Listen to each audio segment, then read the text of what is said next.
Hello and welcome to Flooring Models Kit Review Time. Today we've got Trumpeters, bit of an older one, but the 132nd Messerschmitt BF 109K-4. Now let's face it, the K4 one isn't the most well known of all the 109 fleet, but it is nice to have something a little bit different. Now 32nd scale 109s, my favourite one when I was doing commissions and things like that back in the 90s and 2000s was literally the Hasegawa kit, because they were sort of legendary. They're not overcomplicated, they went together really well, and I always see those as the sort of standpoint. You know, so you're going to have to do something to go better than those, purely because simpler build and the detail that's on there. But those ones didn't have engines and all the nice things. Obviously, this one does. So anyway, let's see what Trumpeter can come up with. I haven't actually been in this kit at all. So you're seeing this for the first time, just like me. So you see, standard sort of box art on the front. No problem with that. Markings on the side. Unknown unit. Well, there you go. That gets out of any sort of problems with that one. So you can see it down in there. So kit number for this one is 2299. All right, and a few more down in here of ones that are known as well. So we got JG 77 and JG 52, both 1945, I do believe. All right. So as you can see, it's a very much a late war 109. That's going to sit there. Box is absolutely round, as we can see. So normal, nice, good packaging. There's the engine, which is nice. Various bags just down in here. There's the fuselage. And obviously we've got some big old wings. All right, that's quite nice. We've got the decals, and they've split up the swastikas, obviously, and the usual things. We've got the instructions. We've got a little bit of photo etch, again, another nice touch. And then down in here, we've got some of the other parts. So various ones and clear parts as well. And we've got rubber wheels. Yeah, don't like rubber wheels. And we've got another one for the instrument panel, which is clear as well. So showing its age a little bit there. So starting off with, as always, we'll make our way through the instructions. So usual thing with this one, with one sort of 109 family and all the rest of it, you're working down in the actual cockpit and fitting that center gun, the one that comes out the front of the spinner. So obviously those ones are all being fitted down into there. We've got a bulkhead with it going through. Then we've got the instrument panel. So again, I presume we're going to have a decal set that's going to go in between here, but we'll have a look at that in a moment. So again, interesting the way that they've done that. Does look to have nice details right the way through here. A couple of things like two trim wheels, don't know, seems weird, but anyway, there you go. Those ones all down in there like that. Options abound with this one. The photo etch as well, some making up some areas for obviously down in the seats, stuff like that. Then we're coming over to the engine. Again, nice little highlight with this. It's not, you know, massively detailed engine, I shouldn't think, but it's one of those ones with a little bit more wiring, a little bit more detailed work onto it. You can really bring it to life. So again, we've got that inverted engine, as I always say. And then over here, obviously straight into it, sort of marrying it all up. So big old engine brackets, mounting brackets being fitted down in there as well. We've got the two guns fitted to the top of the engine, obviously fitted through right the way through that. We've got brake lines and hydraulics and various things, a photo etch as well to strap all this down for the main gear with those going on. Again, rubber tyres, not a fan, but I'm sure you could go down aftermarket with some resin ones if you wanted to.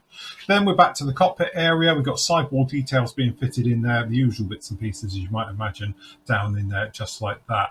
Then obviously we've got the actual prop and the spinner and the set all being fitted to that. And I assume that's the cooler on the back. Is it the oil radiator or oil reservoir or whatever they call it back there? Then we're down into the wheel wells. So again, moulded sort of wheel wells on the side. But we've got other nice touches down in here as well. So it looks like, as I say, we've got the various bits coming up off the floor onto here as well. And I assume, I'm not too sure what these actually are. So as I say, I assume it may be something to do with the actual main gear and things, but I don't actually know what these are. So if anybody actually knows, you can let me know. Because I don't think it's the gun, because they're too far away. I don't know. Is it the gun? I don't think so. I think the guns are a little bit down in there. In fact, I don't think this one actually has wing guns. So yeah, not sure what those are. Let me know in the comments. All right, so usual bits and pieces. We've got control surfaces, so we've got the ailerons and the flaps are all separate, so you can actually do those in the positions you actually want to do with that one. Then down onto the front, depending obviously if you can have the engine showing or not, you can have these got the cowlings which will open up on the aircraft. You can flip them up to show off all that great work you've done with the engine, just like that. Tail wheel going in at the back, again another rubber tail wheel in there, just like that. We have got photo etch harnesses, so we've got the harnesses can go down in there. Tail planes, they are somewhat separate, but there's a tab so you could cut and maneuver that. Same would go with the actual rudder as well if you wanted to have a little bit of deflection on with those ones. And then up onto the actual canopies, front one being fitted down in there, pretty much standard. We've got nice detail of photo etch and various parts as well, making up the rear canopy as that one's being fitted in there, just like that show. Okay, so again, showing the photo etch down on the inside with that one right the way through. And then again, simple job, we're bringing up the lower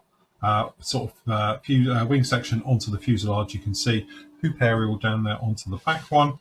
And then again, we've got the actual photo etch as well, making up the banding on the drop tank as well to be fitted on the underside. Don't forget, leave a seam line in the actual spine, all right, because it does have one. Everyone signs it off and it does have one.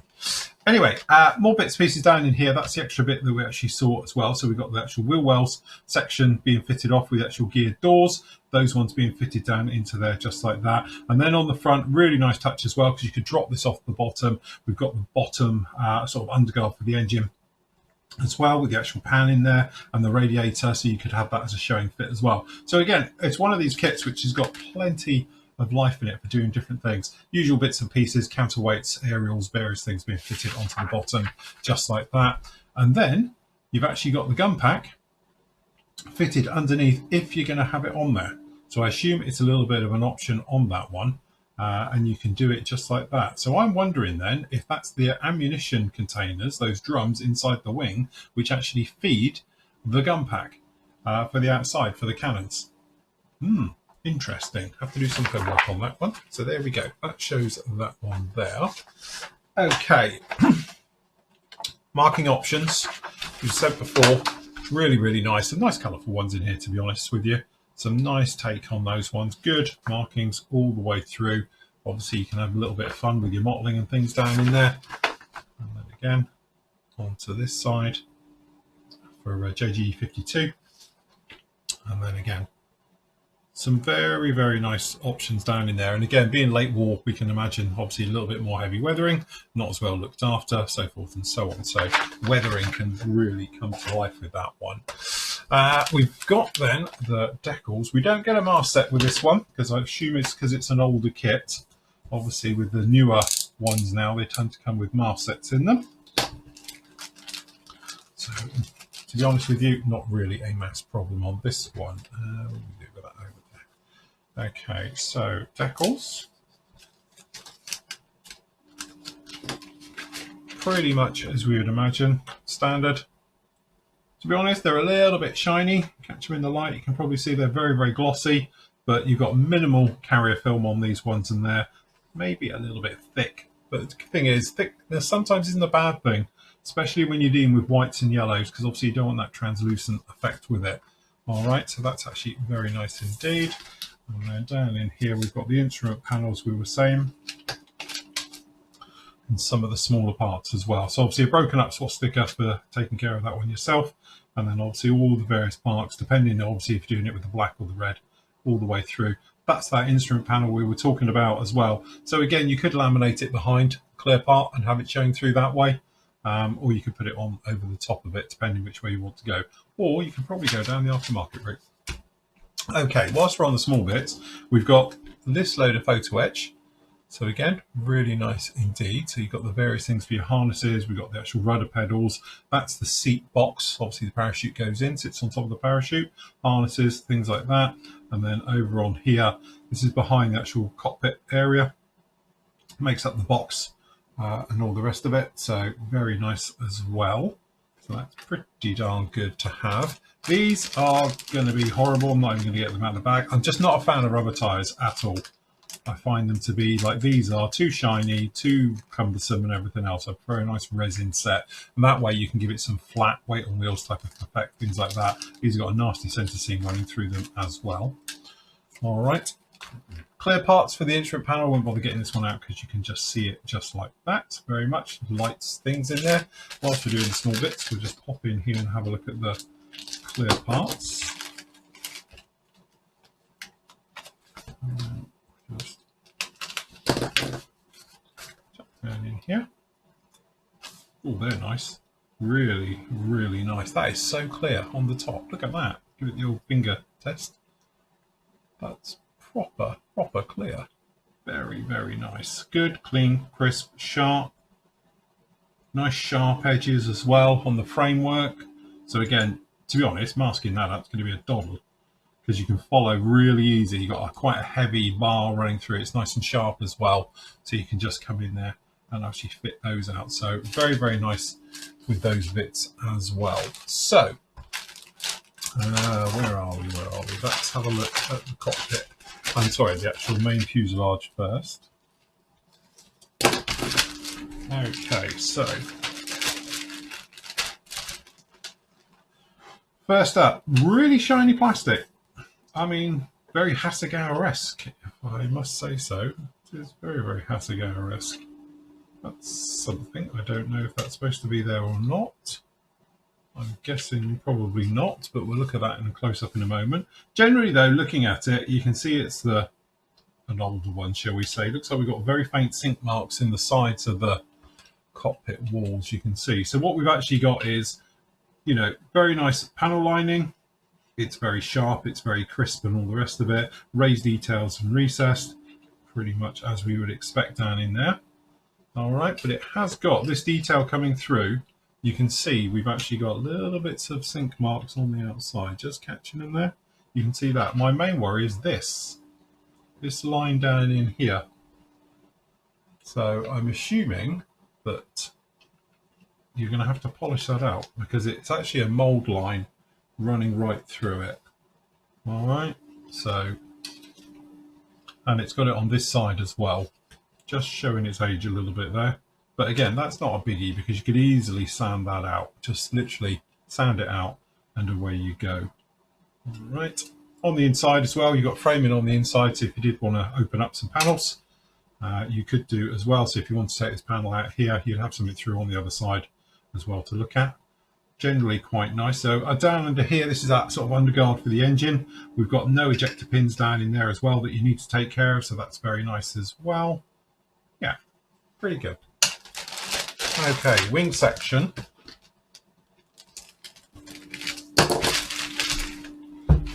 Look at in here. Okay, so on the wing section, pretty much as you'd expect. To be honest with you, generally looking around at this kit, it's just showing its age. You know, I don't know how old this kit is now, but it's got to be sort of mid-2000s this thing came out originally. And then obviously they've just upgraded it with new parts and that for all the different versions. But yeah, it's just got that look of it, of old school Trumpeter, shall we say. Not that there's anything wrong with it, because it's nice, it's clean, it's crisp. But to be honest, like these wheel wells down in here, there's no detail in them at all on the actual walls of it. So I think they're fabric in real life and things like that. So it's just little things. Generally, though, the detail is pretty good all the way over. So yeah, I think it's one of those ones when you look at the close-up, you can see the details there on the wings.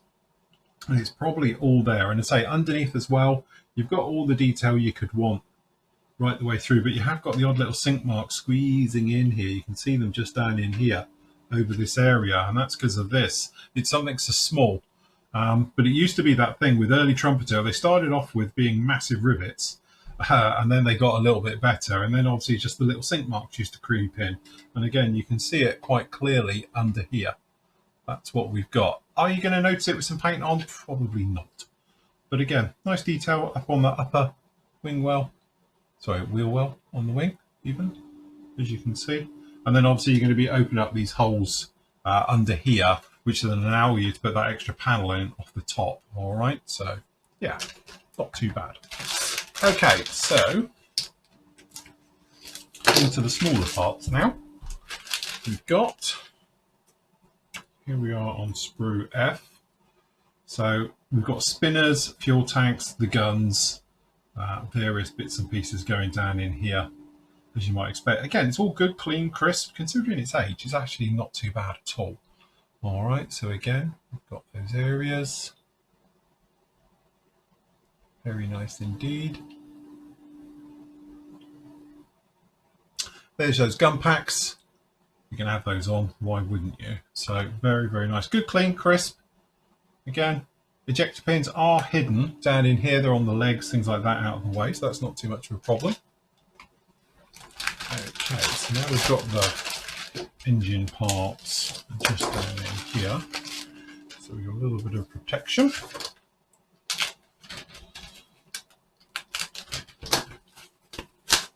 So,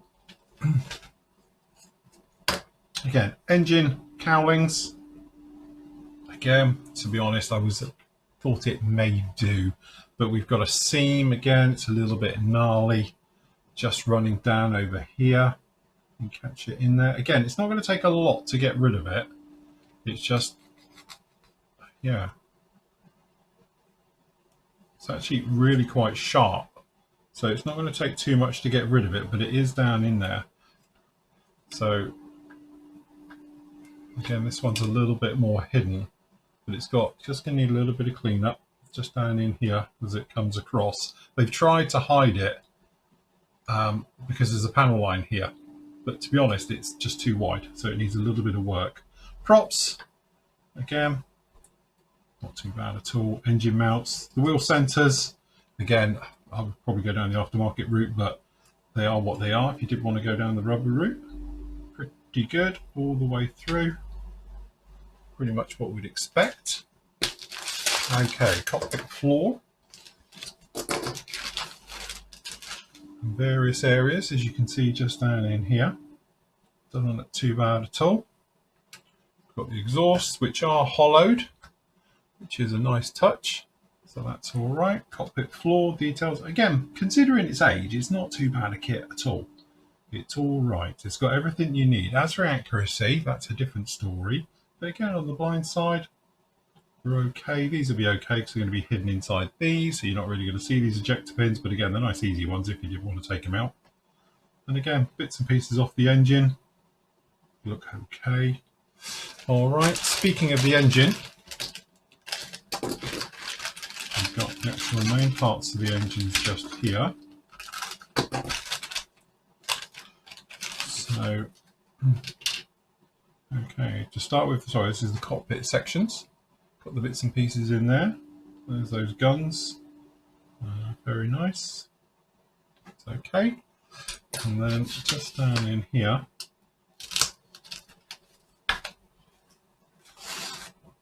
we've actually got the main engine itself. And again, that's what we're saying. By the time you put a little bit of overtime in here, get a little bit more detail on here, a little bit of wiring, things like that, you can actually make this thing look pretty darn good, you know, no problem at all. Upgrade for this particular kit, I won't bother getting these out because you can just see it's a little bit of wheel well and things down in there as well. That's specific to this particular kit. And there you have it. At the end of the day, it is what it is. It's a very much an older kit. It's showing its age. It's now, what, 15, 16 years old. And again, Trumpeter's come a long way since this kit was first released. And then obviously this thing's been continuously upgraded for all the different versions of 109s. It's basically the sort of the early one right the way through. So there is a G and there's all the other versions they do for this one as well. This is obviously just the later one, being the actual K4. Is it a brilliant kit? Is there better kits out there?